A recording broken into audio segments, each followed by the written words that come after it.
इंशाल्लाह। अच्छा, sir MCQ base है ना? एमसीक्यूज बेस है।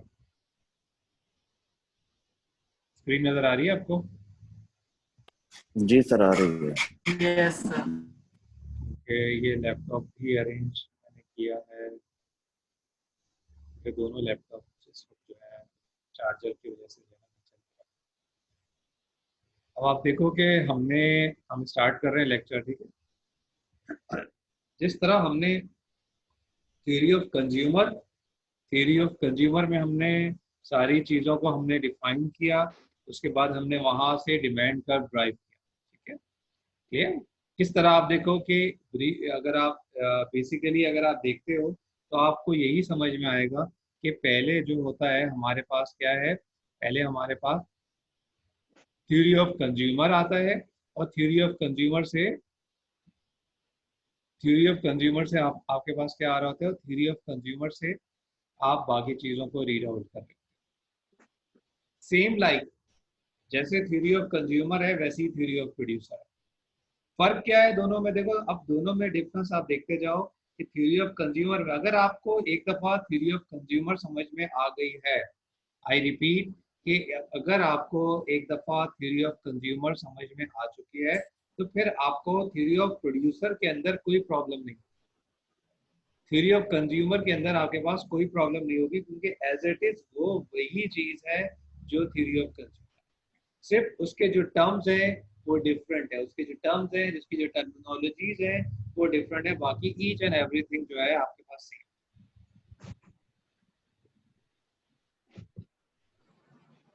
फॉर एग्जांपल हम बात कर लेते हैं, हम बात करते हैं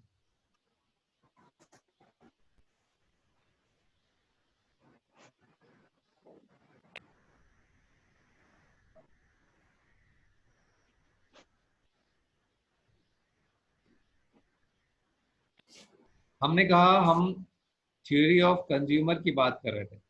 थ्योरी ऑफ कंज्यूमर में हमने क्या चीजें पढ़ी थी? हमने कहा हम थ्योरी ऑफ कंज्यूमर में हमने क्या चीज हम डिस्कस कर रहे थे, ठीक है। अच्छा, इसमें एक ऑप्शन होता है जिससे आप जो स्क्रीन है उसको आप सेव कर सकते हो, ये आप लोगों को पता है? जी सर, आपने क्या कहा? इसमें एक जूम में एक ऑप्शन होता है जिसमें आप जो स्क्रीन आ रही है ना, फॉर एग्जांपल जैसे मैंने कुछ लिखा है यहाँ पे, ठीक है, तो उसको आप सेव कर सकते हो, जी ठीक है। तो आप सेव कर लिया करो आप लोग, ताकि आपकी आसानी हो। मैंने कहा थ्योरी ऑफ कंज्यूमर में हमने क्या पढ़ते थे? थ्योरी ऑफ कंज्यूमर में हम पढ़ते थे, हमने कहा थ्योरी ऑफ कंज्यूमर में हम पढ़ते थे लॉ ऑफ डिमिनिशिंग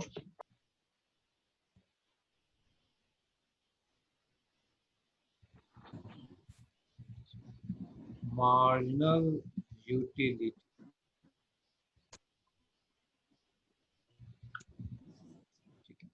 एक हमने कॉन्सेप्ट पढ़ा law of diminishing marginal utility का। दूसरा आपने कॉन्सेप्ट पढ़ा है indifference curve with budget line. Budget line. ये दो कॉन्सेप्ट होते हैं basically. Law of diminishing marginal utility का कॉन्सेप्ट है, ठीक है, उसमें हम लोग सिंगल गुड्स की बात कर रहे होते हैं, और indifference curve with budget line में हम टू गुड्स की बात कर रहे होते हैं। देखो, दोनों कॉन्सेप्ट डिफरेंट है, एक कैलकुलेशन बेस्ड है, ठीक है, एक कैलकुलेशन बेस्ड है और एक ऑर्डरिंग बेस्ड है। हम कहते हैं कि यहाँ पे हम ऑर्डर कर सकते हैं, हम रैंकिंग कर सकते हैं। क्लियर? ये दोनों कॉन्सेप्ट जो है वो हमारे पास जो है वो चेंज होते हैं, दोनों कॉन्सेप्ट डिफरेंट है।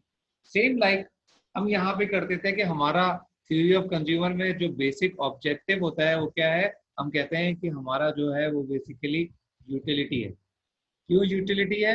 हम बात करते हैं यूटिलिटी की क्योंकि कंज्यूमर साइड है वो कहता है कि जितनी ज़्यादा चीज़ों को आप यूज़ करोगे, जितनी ज़्यादा चीज़ों को आप यूज़ करोगे, ठीक है, जितनी ज़्यादा चीज़ों को आप यूज़ कर रहे होगे, आपके पास जो है कंजम्पशन साइड है, तो आप सेटिस्फेक्शन की तरफ जाओ, विच इज़ कॉल्ड इकोनॉमिक्स में हम यूटिलिटी की बात कर रहे हैं।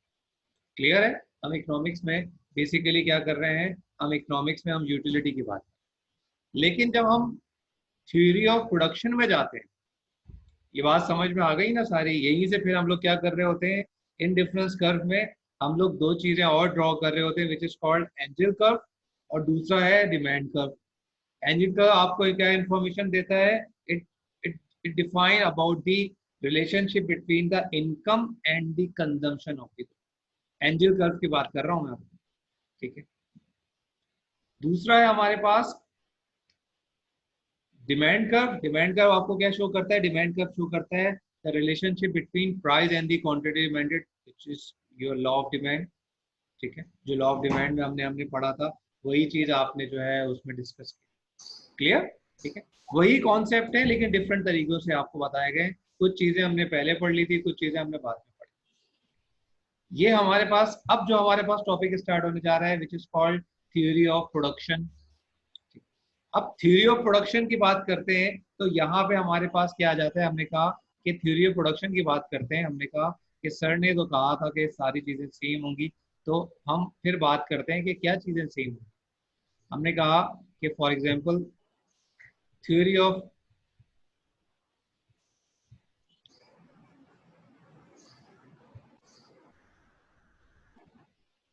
यहाँ पे आ गया थ्योरी ऑफ प्रोडक्शन। प्रोडक्शन में आपके पास क्या होता है? यूटिलिटी नहीं होती। प्रोडक्शन में क्या आ जाती है? प्रोडक्शन में आप आ जाती है आपके पास आउटपुट। क्लियर?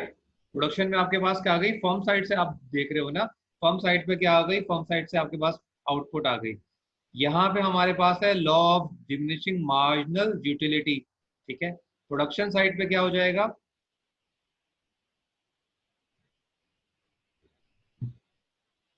प्रोडक्शन साइड पे हो जाएगा लॉ ऑफ डिमिनिशिंग मार्जिनल।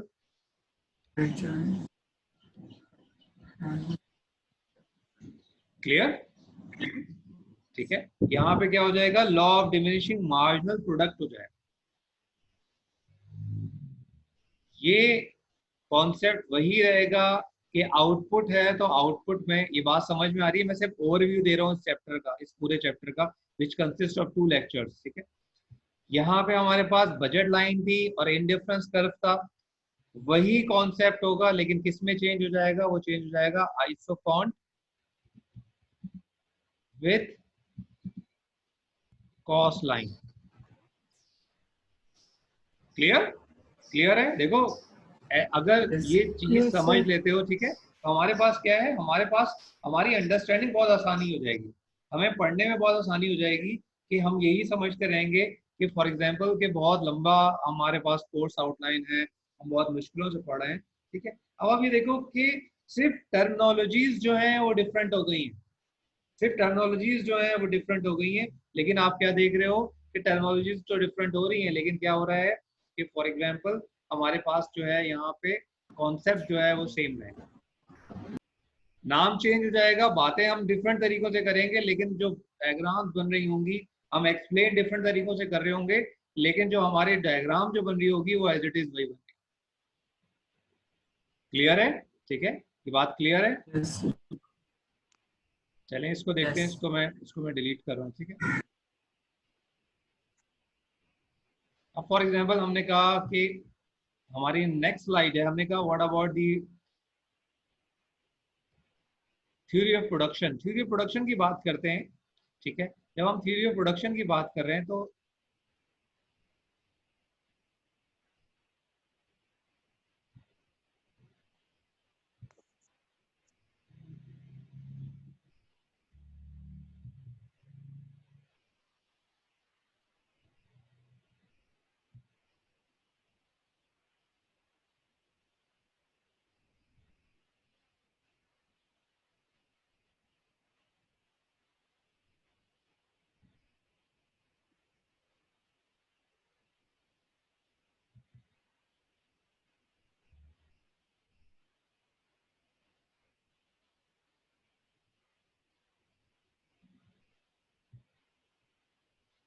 हमने कहा फॉर एग्जांपल हम थ्योरी ऑफ प्रोडक्शन की बात कर रहे हैं, तो हमारे पास सबसे पहले तो हमें ये अंडरस्टैंडिंग हमारे पास होनी चाहिए।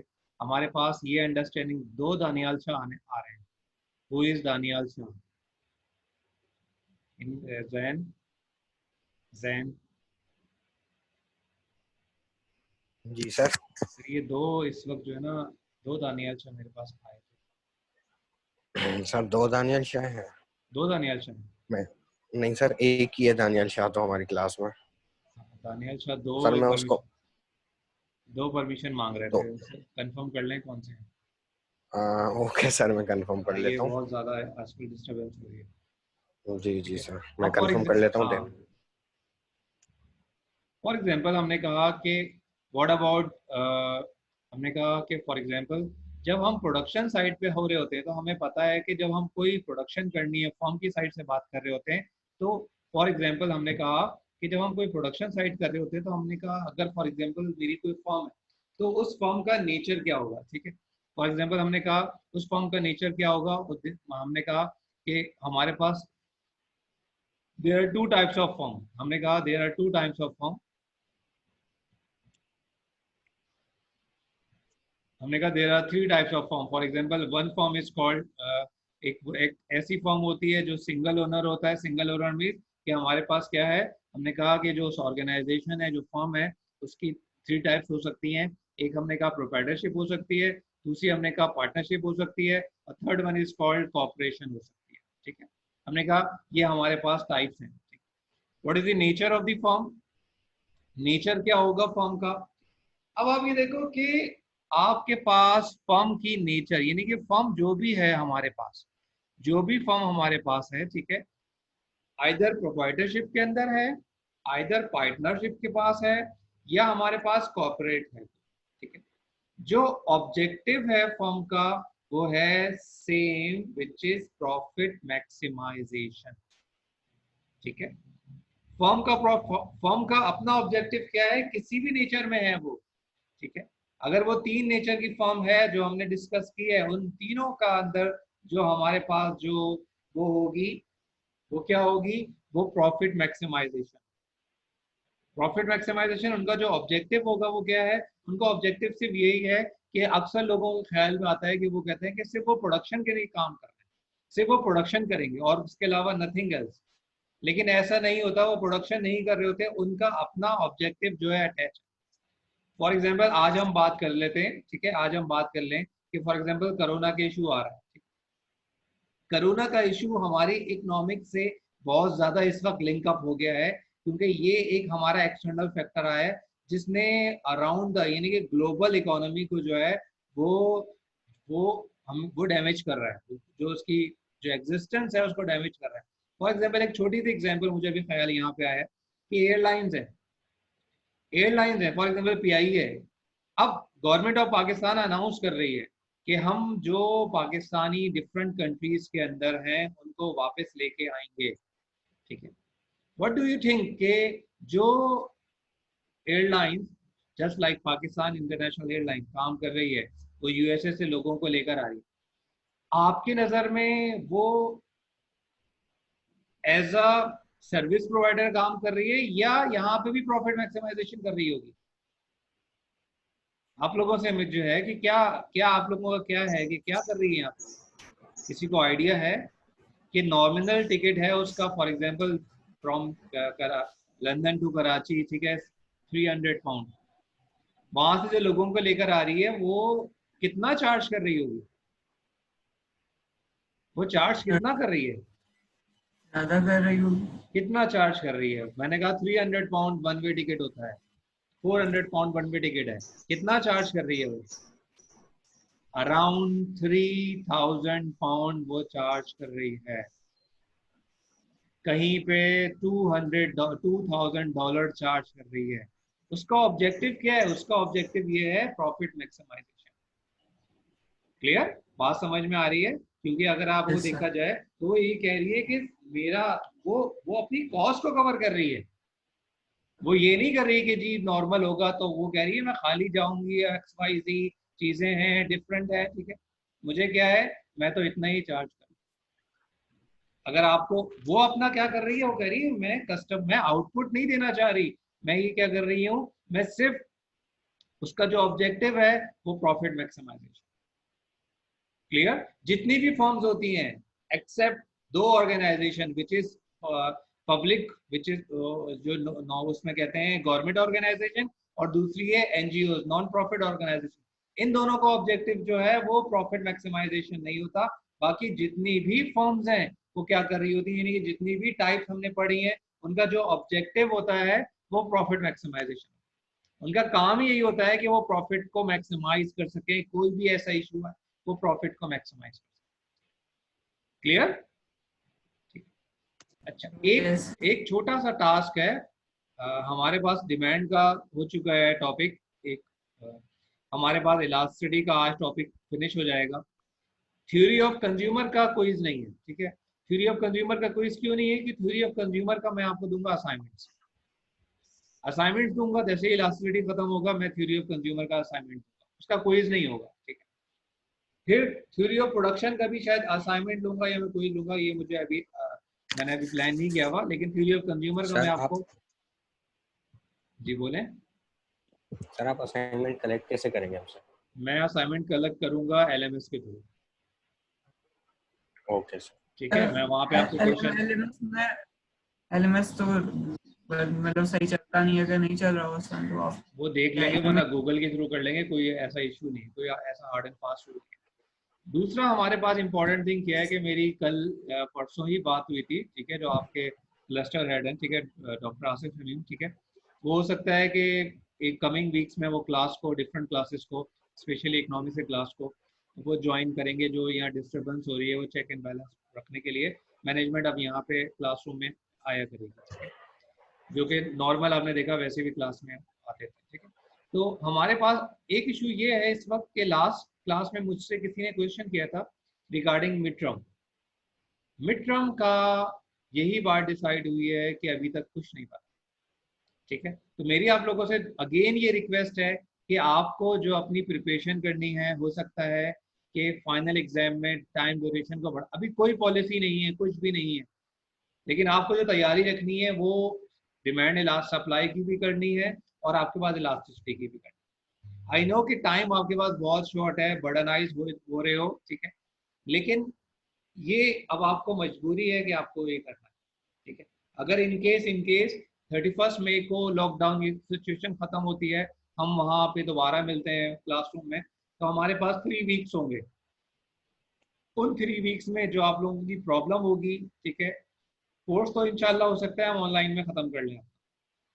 कोशिश हमारी यही होगी कि ऑनलाइन में हम कोर्स खत्म कर लें, ताकि हम जो 3 वीक्स हैं उसमें हम 6 क्लासेस होंगी, 6 क्लासेस में हम छोटे छोटे टॉपिक्स को कवर कर लें। यानी कि फॉर एग्जांपल एक क्लास में डिमांड सप्लाई रख ली, इलास्टिसिटी रख लिया, ठीक है, प्रोडक्शन साइड रख ली, मार्केट रख ली, जो आगे की चीजें होंगी वो हम कर लें। इस तरह हम डिवाइड कर सकते हैं। तो आपको इस वक्त जो है अब सीरियस हो जाना है, ठीक है। सीरियस मतलब ये है कि आपको पढ़ाई की तरफ सीरियस। क्लियर? अब आप यहाँ पे देखो कि फॉर एग्जांपल वापस आते हैं हम प्रॉफिट की बात कर रहे हैं, प्रॉफिट की बात कर रहे हैं कि फर्म हमेशा अपना प्रॉफिट, तो प्रॉफिट को कैलकुलेट कैसे करते हैं? यूजुअली हमारे पास यही क्वेश्चंस आ रहे होते हैं कि प्रॉफिट कैलकुलेट कैसे कर रहे होते हैं। अब प्रॉफिट को कैलकुलेट करने के लिए बहुत सिंपल सा एक रूल है, ठीक है। वो क्या रूल है? फॉर एग्जांपल हम कहते हैं profit is equal to revenue. ये यहाँ लिखा हुआ है revenue. What is revenue? Revenue तो क्लियर है ना, क्या होता है रेवेन्यू? यस सर, रेवेन्यू जो प्रॉफिट आता है। What is revenue? सर जो अर्न करते हैं रेवेन्यू। इलास्टिसिटी के अंदर हम पढ़ा था total revenue. Profit into quantity, sorry product quantity demand, price आके price into quantity, quantity demand sir, quantity demand जी, प्राइस मल्टीप्लाई बाय क्वांटिटी, ठीक है, वो क्या हो जाता है? वो आपका रेवेन्यू हो जाता है। उस रेवेन्यू को अपनी कॉस्ट से अगर आप माइनस कर देते हो, जो सरप्लस है वो क्या बच जाता है? वो आप कहते हैं कि it is called profit. Clear? Cost के अंदर सारी चीजें आप कवर कर रहे हो। Okay sir. सर ये सरप्लस आएगा, और अगर कॉस्ट ज्यादा और रेवेन्यू कम यानी आया हमारे पास, तो डेफिसिट होगा, तो वो लॉस में आ जाता है वो। अगर आप कहते हो कि हमारे पास जो है वो बेसिकली रेवेन्यू ज़्यादा है, रेवेन्यू आपने फॉर एग्जांपल आपने इसको इस तरह लिख लिया, मैं यहाँ लिख देता हूँ। हमने कहा फॉर एग्जांपल प्रॉफिट को कैलकुलेट किया है, प्रॉफिट कब आएगा? जब revenue is greater than cost. Greater.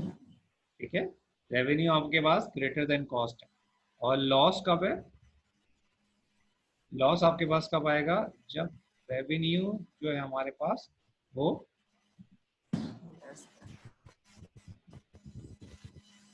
Clear है? Yes. These.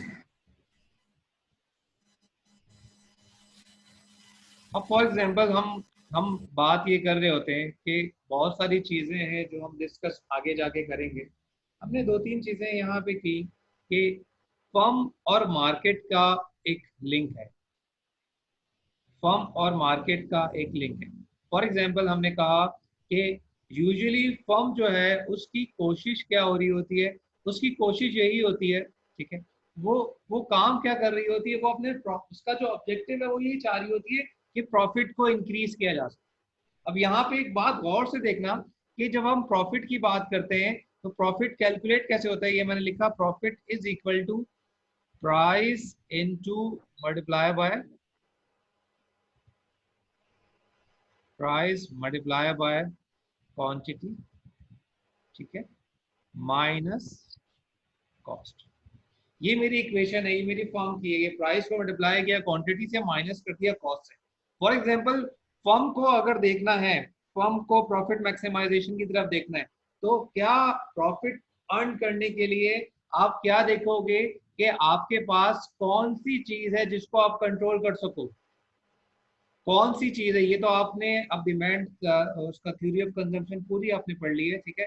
तो आप ये आप इजीली जज कर सकते हो कि फॉर एग्जांपल हमने किस चीज को कंट्रोल करके अपने प्रॉफिट को मैक्सिमाइजेशन करना है। क्या प्राइस?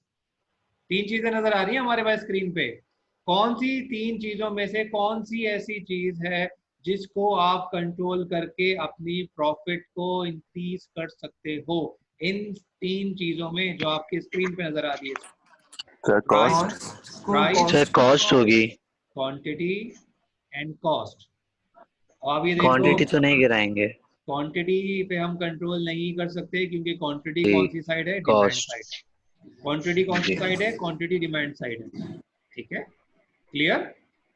फिर आ जाते हैं प्राइस के ऊपर। What is price? प्राइस कौन कंट्रोल करता है? फर्म, कंज्यूमर और मार्केट। मार्केट कंट्रोल करती है। आपने कहा चलो ये भी क्या। तीसरी चीज क्या बच गई? तीसरी चीज आपके पास आ गई, कॉस्ट। इट मींस के फर्म जो है हमेशा जो फोकस करेगी वो किस पे करेगी? वो करेगी कॉस्ट। कॉस्ट को मिनिमाइजेशन की तरफ लेके जाएगी। कॉस्ट को हमेशा मिनिमम करने की कोशिश करेगी कि जितनी ज्यादा कॉस्ट कम हो सके। जितनी ज्यादा कॉस्ट कम होगी उतना फर्म का बेनिफिट होता है, क्योंकि जितनी कॉस्ट कम होगी उतनी प्रॉफिट मैक्सिमाइजेशन सिचुएशन की तरफ जाएगी। अब कॉस्ट कम को कम करने के लिए अल्टीमेटली हम ये कह सकते हैं कि फर्म जो है वो यूजुअली कॉस्ट कटिंग की तरफ जाती है, जो कि यूजुअली हमने न्यूज़पेपर के अंदर या किसी केस स्टडी के अंदर हम ये देखते भी हैं कि फर्म हमेशा किस पे जा रही होती है? फर्म हमेशा कॉस्ट कटिंग के ऊपर जा रही होती है। कॉस्ट कटिंग का वर्ड क्या, टर्मिनोलॉजी क्या हमें बता रहा होता है कि कॉस्ट कटिंग का मतलब क्या है कि फर्म जो है वो क्या कर रही होती है? वो अपनी कॉस्ट को बेसिकली रिड्यूस करने की कोशिश कर रही है।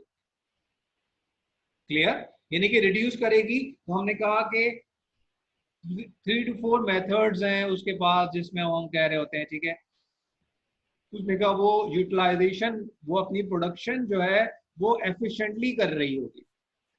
अब जो ये एफिशिएंटली का वर्ड है बहुत ब्रॉड वर्ड है, ये बहुत ज्यादा ब्रॉड वर्ड है। हमने कहा फर्म अपनी प्रोडक्शन जो है बहुत ज्यादा एफिशिएंट करेगी। फॉर एग्जांपल हम ये देखते हैं कि for example after completion your studies you have to go to your business or something else or you can do a job, ठीक है। वहां पे जब आप जॉब मार्केट में जाते हैं या प्रोफेशनल लाइफ में जाते हैं तो आपका way of living standard change हो जाता है।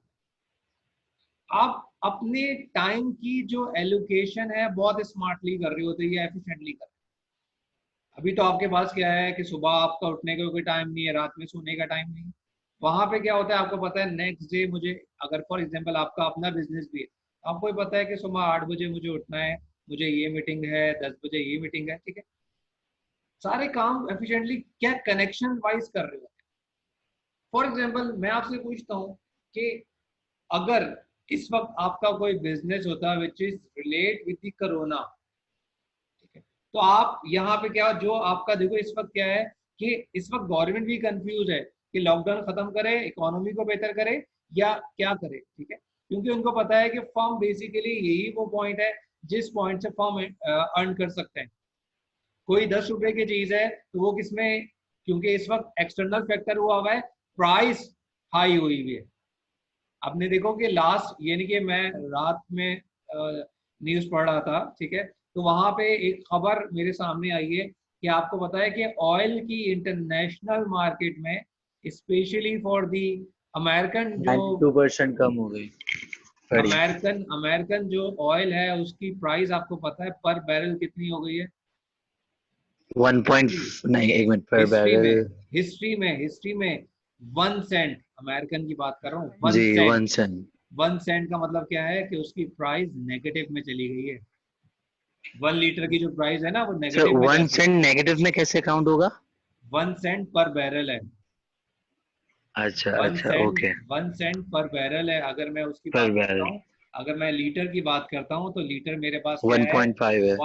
बहुत डिक्रीज होगा, बहुत नीचे, पता नहीं कितने उसके अंदर आ रहा होगा। 1 सेंट सबसे छोटा डिजिट है हमारे पास अमेरिकन करेंसी में। अब ये देख लो कि इस वक्त पूरी, क्योंकि वो जब डिफाइन कर रहे हैं कि एक हमारी बात अंडरस्टूड है कि फॉर एग्जांपल अगर मैं घर से बाहर नहीं निकल रहा तो इस तरह डिफरेंट लोग घर से बाहर नहीं, ये हमारी सारी इकोनॉमी जो है ना इंटरकनेक्टेड है। क्लियर? हर चीज इंटरकनेक्टेड है। तो क्या हो रहा है कि यहाँ पे Okay. हमें हमें हमें क्या करना है, हमें सारे काम बहुत एफिशिएंटली करने होते हैं। इस प्योरली हमारा डिमांड सप्लाई का मैकेनिज्म है जो इस वक्त इंटरनेशनल मार्केट में ऑयल की फील्ड हुई है। सप्लाई एग्जिस्टेंस है, सप्लाई स्टिल कांस्टेंट वे में सप्लाई कर रहे हैं, डिमांड बिल्कुल खत्म हो चुकी है। एयरलाइन नहीं चल रहे, इंडस्ट्री नहीं चल रही, गाड़ियां नहीं चल रही हैं, कराची में गाड़ियां चल रही हैं, पूरी दुनिया में गाड़ियां नहीं चल रही हैं, ऑयल की डिमांड खत्म हो चुकी है। क्या हो गया आपकी ऑयल की मार्केट में? क्या हो गई? Oil market you can say crash हो गई है। कहाँ? सर उसमें HBR हार्वर्ड बिजनेस रिव्यू में आ रहा था कि PIA भी बैंकरप्सी की तरफ आ गई है। जी, PIA इस वक्त जो चार्ज कर रही है वो चला ही इसी ले रहे हैं ताकि वो कस्टमर से वो कर लें। आप देखो ना कि ऑर्गेनाइजेशन कितनी बड़ी है, यहाँ पे इस वक्त हर ऑर्गेनाइजेशन बैंकरप्सी की तरफ आ चुकी है। हर ऑर्गेनाइजेशन पाकिस्तान में जितनी ऑर्गेनाइजेशन हैं, ठीक है, जितनी भी गवर्नमेंट ऑर्गेनाइजेशन है तो बैंकरप्सी की तरफ आ गई है। पाकिस्तान रेलवे प्रॉब्लम के अंदर है। इनको बड़ा स्मार्ट तरीके से लेकर आना चाहिए था, स्मार्ट तरीके से चलना चाहिए था, जिसको कहते हैं ना एफिशिएंटली करना चाहिए था, वो नहीं चल पा रहे। क्लियर? अब उन्होंने कहा कि यहाँ पे हमारे पास 4 to 5 कॉन्सेप्ट हैं जिसमें हम कर रहे होते हैं। ये सारे हम कॉस्ट के चैप्टर में पढ़ेंगे। Lower transaction cost, economies of scale और इकोनॉमीज ऑफ स्कोप। ये बहुत दोनों इंपॉर्टेंट टॉपिक हैं। नीचे वाले लास्ट के जो 2 हैं बहुत इंपॉर्टेंट है, ठीक है। सबसे 1 की बात कर लेते हैं। What about 1? ट्रांजैक्शन कॉस्ट किसे कहते हैं? आइडिया है ट्रांजैक्शन कॉस्ट? सर ट्रांजैक्शन वही होगी लाइक के जैसे बैंक में ट्रांजैक्शन होती है उसके जो चार्जेस होते हैं वो कॉस्ट होगी है। लेकिन वो बैंक की कॉस्ट को ट्रांजैक्शन नहीं कहेंगे। ट्रांजैक्शन तो होती है कि हम ट्रांजैक्शन कर रहे हैं, मतलब एक अकाउंट से दूसरे अकाउंट में ट्रांसफर हो रहा है ना, एक अकाउंट से एक बिजनेस से दूसरे बिजनेस में जा रहा है, वो ट्रांजैक्शन। लेकिन इकोनॉमिक्स में ट्रांजैक्शन कॉस्ट किसे कहेंगे? वो तो बैंक वो सर नहीं ये अनीक तो अकाउंटिंग के लिहाज से बता रहा है। जी जी ठीक है, मैं बिल्कुल भी बैकग्राउंड से नहीं हूँ, मैं अंदाजा लगाता हूँ, तुम बोलो। हाँ देखिए, अब क्या है कि हमारे पास ट्रांजैक्शन कॉस्ट जो है, फॉर एग्जांपल हम ये कहते हैं कि हमने कहा फॉर एग्जांपल आप कोई घर खरीदने जाते हो या अपनी कोई प्रॉपर्टी है। हम प्रॉपर्टी का इसलिए कह रहे हैं कि रियल एस्टेट जो मार्केट है हमारे पास काफी मेच्योर हो गई है वो, ठीक है, क्योंकि हमें ये आइडिया हो गया कि without hiring any real estate agent, ठीक है, we can't purchase, we can't sell anything. हम क्या कर रहे हैं? हम बेसिकली इस सेम लाइक जब हम डेवलप्ड कंट्रीज में जाते हैं तो वहाँ सेल परचेज विदाउट, एंड यहाँ तो नॉर्मल बंदा कर रहे हैं ना, वहाँ पे सेल परचेज क्या हो रहा होता है? एक लॉयर फर्म होती है जो ये सारे काम कर रही है। हमारे यहाँ तो कहते हैं कि चलो कोई काम नहीं है तो मैं रियल एस्टेट एजेंट बन जाता हूँ, सारे काम करूंगा, ठीक है। वहां ऐसा नहीं है। वो ये कहते हैं कि फॉर एग्जाम्पल वो ये कहते हैं कि जो ट्रांजैक्शन कॉस्ट है, ट्रांजैक्शन कॉस्ट बेसिकली क्या हो रही होती है कि एक फर्म है, उसको अगर कोई गुड परचेज करनी है तो वो लॉयर को हायर करती है, लॉयर को हायर करती है, इट मींस के लॉयर को हायर करती है, लॉयर की फीस देगी, जितनी दफा ट्रांजैक्शन करेगी लॉयर को फीस करेगी। तो देखो जितनी भी बड़ी ऑर्गेनाइजेशन है उनका लॉयर पर मंथ पे या एग्रीमेंट में उनके पास शामिल है। वजह क्या है? क्योंकि वो अपनी ट्रांजैक्शन कॉस्ट को लोअर करना चाहते हैं। कोई भी फर्म होगी उसके पास एक लॉयर होगा which is company secretary. Company secretary जो भी होगा वो एक लॉयर होता है, उसकी जो डिग्री होती है वो LLB होती है, उसके अंदर वो बैरिस्टर होता है, क्योंकि वो हमारे पास बहुत सारी चीजें हैं। फॉर एग्जांपल हम फाइनेंशियल टर्म में जाते हैं, हम डिविडेंड देंगे, हम इक्विटी परचेज करेंगे, हम लोन लेंगे, हमें ये चीजें डॉक्यूमेंट्स किसको दिखानी है? अकाउंट्स के उसमें बात कर रहे हो ना आप, हमें ये चीजें किसको दिखानी है? हमें ये चीजें अपने लॉयर को दिखानी होती है कि इस पैरा के अंदर क्या लिखा हुआ है, ये पैरा बैंक का क्या समझा है, क्योंकि सारी चीजें हमारे पास क्या है कि वो कंपनी सेक्रेटरी डील कर रहा होता है, जो कि हमें पता नहीं होता कि वो कौन है, उसकी नेचर ऑफ जॉब क्या है, वो बेसिकली उसके जो बैकग्राउंड होता है वो लॉयर ही होता है। क्लियर? क्यों रखा हुआ होता है? क्योंकि कंपनी अपनी जो ट्रांजैक्शन कॉस्ट है वो लोअर करना चाह रही है। जितनी दफा हर आदमी कोई चीजें होगा आपके पास क्या हो जाएगा कि उसकी जो कॉस्टिंग है वो रिड्यूस हो जाएगी। क्लियर? ठीक है, नेक्स्ट स्लाइड की तरफ चलते हैं, जो कि हमारे पास ओरिजिनल हमने कहा कि जस्ट लाइक एक इन्वायरमेंट है, एक फर्म का इन्वायरमेंट है कि फर्म किस तरह काम कर रही है। हमने कहा फॉर एग्जांपल अगर हम बात करते हैं यहाँ पे, हम कहते हैं कि कोई भी आउटपुट प्रोड्यूस करने के लिए, कोई भी आउटपुट प्रोड्यूस करने के लिए हमारे पास बहुत सिंपल सा है। अगर हम आउटपुट को प्रोड्यूस करेंगे, अगर हमने आउटपुट को प्रोड्यूस किया, output is a function of L and K।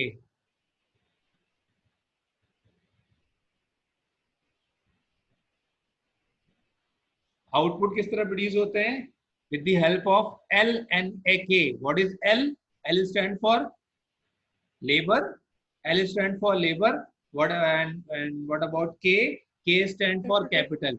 यानी कि हमने क्या किया कि with the help of labour and capital, with the help of labour and capital आप क्या कर रहे होते हो? आप with the help of labour and capital आप आउटपुट की प्रोडक्शन कर रहे हो।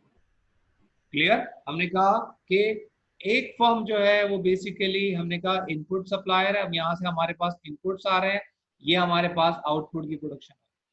देखो वही टी डायग्राम है जो सारी चीजें कर रही है, लेकिन यहाँ पे एक चीज देखने वाली है कि हर फर्म का, यानी कि हर जो ये एजेंट्स हैं, फॉर एग्जांपल ये ओनर है, यानी कि फर्म का जो चेयरमैन है या व्हाटएवर जो ओनर है उसका, उसको किससे इंटरेस्टेड है?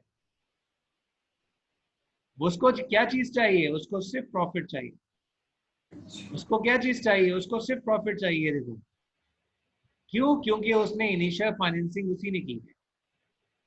जो इनिशियल फाइनेंसिंग है वो बेसिकली फर्म के ओनर ने की हुई है।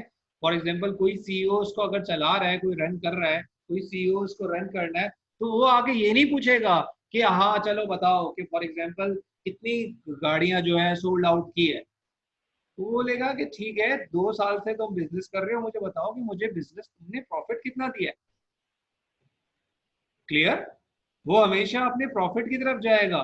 गवर्नमेंट हमेशा आपके पास आएगी, गवर्नमेंट फर्म के पास जाएगी, क्यों? वो उसको फिकर क्या होगी? उसको फिकर यही होती है कि जितना ज्यादा प्रॉफिट मैं अर्न करूंगा उसी रेट से मैं जो टैक्सेस है वो गवर्नमेंट को दूंगा, क्योंकि गवर्नमेंट से मुझे क्या चाहिए होते हैं? उसी रेट से गवर्नमेंट को देने के बाद मुझे क्या चीजें चाहिए होती हैं? मैं गवर्नमेंट से फिर रिलैक्सेशन ले सकता हूँ, कोई मैं चीजों को ले सकता हूँ।